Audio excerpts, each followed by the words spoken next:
அனைவருக்கும் வணக்கம். நம்மளுடைய மாடர்ன் சர்வே இன் தமிழ் யூடியூப் சேனலில் இப்போ நான் பார்க்கக்கூடிய இந்த வீடியோவானது மோட்டார் வெஹிக்கிள் இன்ஸ்பெக்டர் சம்பந்தமான ஒரு வீடியோ. உங்கள் அனைவருக்குமே தெரியும், மோட்டார் வெஹிக்கிள் இன்ஸ்பெக்டர் தேர்வு 2018ஆம் ஆண்டு வெளியாகி பல்வேறு வழக்குகள் போடப்பட்டு இப்போ அதிகபட்சமாக உச்சநீதிமன்றத்தில் இந்த வழக்கு இருக்குது. இந்த மோட்டார் வெஹிக்கிள் இன்ஸ்பெக்டருடைய தேர்வு குறித்து நம்ம பல வீடியோக்கள் நம்ம டீட்டெயிலில் அப்லோட் பண்ணியிருக்கோம்.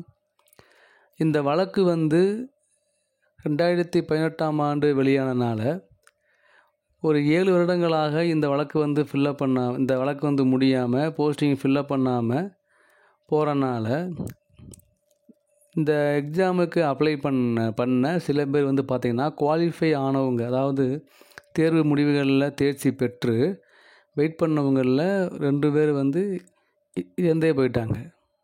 இன்னும் பார்த்திங்கன்னா சில பேர் ரிட்டையர்மெண்ட் ஏஜ் வரும் இல்லைங்களா, அந்த ஏஜை நோக்கி போய்கிட்டு இருக்காங்க. ஸோ இந்த வழக்கு சீக்கிரம் முடியணும் அப்படின்னா அதுக்கு ஒரே வழி டிஎன்பிஎஸ்சியும் மோட்டார் வெஹிக்கிள் மெயின்டெனன்ஸ் டிபார்ட்மெண்ட்டும் தான் 2 பேரும் இணைந்து ஒரு இது எடுத்தால் தான் முடியும்.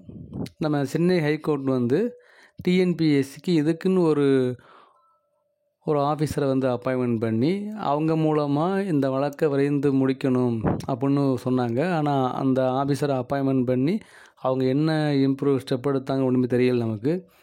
ஸோ மோட்டார் வெஹிக்கிள் இன்ஸ்பெக்டருடைய தேர்வு நடந்து முடிஞ்சிருச்சு.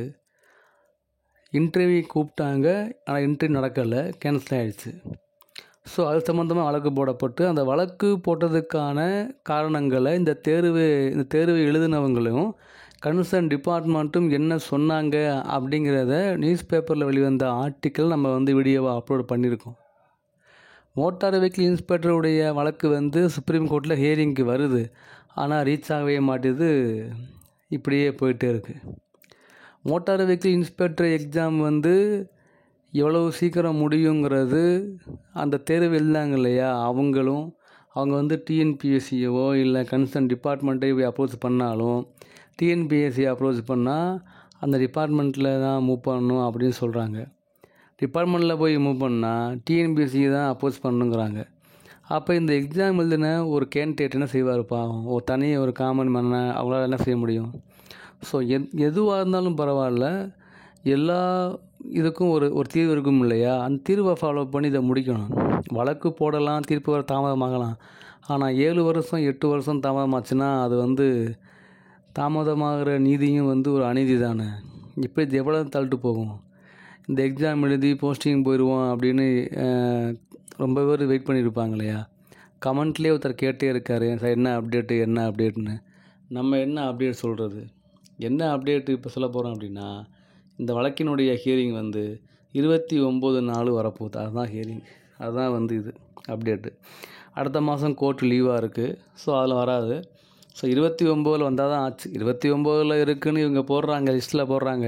ஆனால் அந்த 29 இந்த வழக்கு ஹியரிங்க்குள்ளே வருமா, ரீச் ஆகுமா, ரீச் ஆகாதா, இல்லை ரீச் ஆனாலும் ஏதாவது ஆர்கியூமெண்ட் நடக்குமா, ஆர்கியூமெண்ட் நடந்து அது ஃபைனல் ஆகுமா, அப்படி எதுவுமே தெரியாது. ஒவ்வொரு நாளும் போக போக ஒவ்வொரு ஹியரிங் போய்கிட்டு தான் இருக்குது. இந்த மோட்டார் வெஹிக்கிள் இன்ஸ்பெக்டருடைய தாக்கம் யாருக்கு வருதுன்னா, இந்த ரோடு இன்ஸ்பெக்டர் எக்ஸாமுக்கும் வருது. சுப்ரீம் கோர்ட்டில் போடப்பட்டிருக்கக்கூடிய ரோடு இன்ஸ்பெக்டர் எக்ஸாம் நமக்கு இது மாதிரி தான் ஆயிருமோ அப்படின்னு அவங்களும் ஃபீல் பண்ணக்கூடிய அளவுக்கு இது இருக்குது. ஏன்னா 7 வருஷம் ஆயிடுச்சு, நமக்கு அப்படி ஆயிருமோ அப்படின்னு அவங்களும் ஃபீல் பண்ணுறாங்க. ஸோ வழக்கை விரைந்து முடிக்கணும். அதுக்கு டிஎன்பிஎஸ்சியும் மோட்டார் வெஹிக்கிள் மெயின்டெனன்ஸ் டிபார்ட்மெண்ட்டும் அவங்க முன் வந்தாங்கன்னா இந்த வழக்கு விரைந்து முடியும். ஸோ அதுக்கு நம்ம என்ன பண்ணுறது? அதுக்கு நம்ம அவங்களா மனசு வச்சா தான் முடியும். நீதிமன்றம் இந்த வழக்கை ஒரு சிவில் அப்பாயின்மெண்ட் போஸ்டிங் கேஸாக எடுத்து அதை ஒரு இதாக பார்க்காம அவங்களுடைய ஃபேமிலியெல்லாம் கன்சிடர் பண்ணி இந்த வழக்கை விரைந்து முடிக்கணும். So TNPSC, concern department, court, டிஎன்பிஎஸ்சியும் கன்சர்ன் டிபார்ட்மெண்ட்டும் கோர்ட்டுக்கு கேட்கக்கூடிய டாக்குமெண்ட்டு, கோர்ட்டுக்கு கேட்கக்கூடிய விளக்கங்களை அவங்க ப்ராப்பராக வச்சாலே இந்த வழக்கு அது முடிஞ்சிடும். ஸோ அதனால் இந்த வழக்கு போட்டவங்க அவங்க பர்சனலாக போய் மூவ் பண்ண அவசியம் இல்லை.